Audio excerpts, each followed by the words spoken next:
Okay, so this problem we did by hand, and again, that's the intent. You do it by hand. I just want to go through the sage on it, reset. And again, if you're overwhelmed by this, you really shouldn't be watching these videos over here. I don't think they're terribly entertaining for most students. However, if you're looking forward to going into a STEM-related career, you really want to find an area of the STEM that you find entertaining. And math is usually a background to that, recreational mathematics. So I'm going to solve. Oh, I first got to define a variable, by the way. By the way, that's not true, by the way. In Sage, X or A is a variable, but I think it's a good idea to just get in the habit of doing it. And I want to solve, S-O-L-V-E.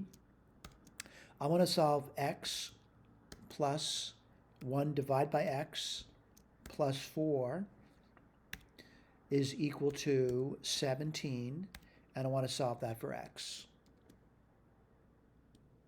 All right, now what I notice, there's two numbers there. All right, now certainly I'm expecting it's quadratic in form. But actually, the original question is not quadratic in form, but if you simplify, it's quadratic in form. And what I want to do is I want to define a solution to the problem, and I'll do that right now. So I'm going to say S is going to be assigned the prior output. All right. Now what I want to do is I want to just display S for you. All right. Now I'm going to do S. It's like a matrix, by the way. And I get that. Now if I do S dot right hand side, I'm going to get the right hand side of that. Now someone says, what do you mean that? It's the first entry. All right. So what do I want to do with that? All right. I want to just see if the computations are okay. And then I'll do S1, which is the second entry. So I'm going to say X squared. Let me do that for you. And this is what the X is now. I'm going to just copy it. Yeah, I know this looks crazy to you. Plus 1 divided by X squared plus 16. And I get a crazy looking number, by the way. Now, I want to point out, you say I can't even remember what the number you gave me, but I want to just go over this and make sure. Again, I consider this to be difficult.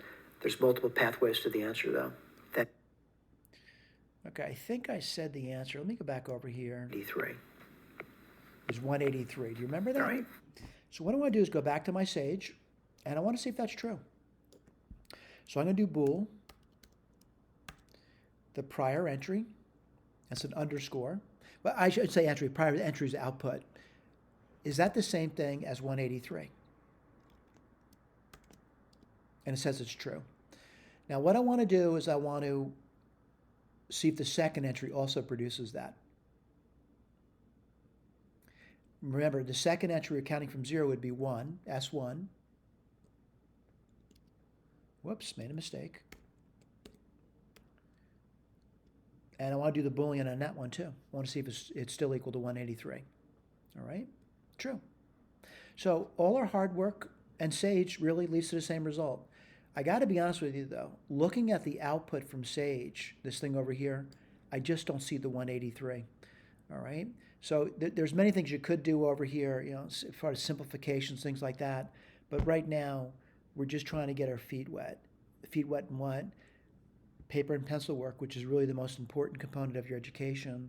And then using a computer algebra system when you get to that next step in your education where machines become incredibly important to do a problem. But again, thank you for paying attention.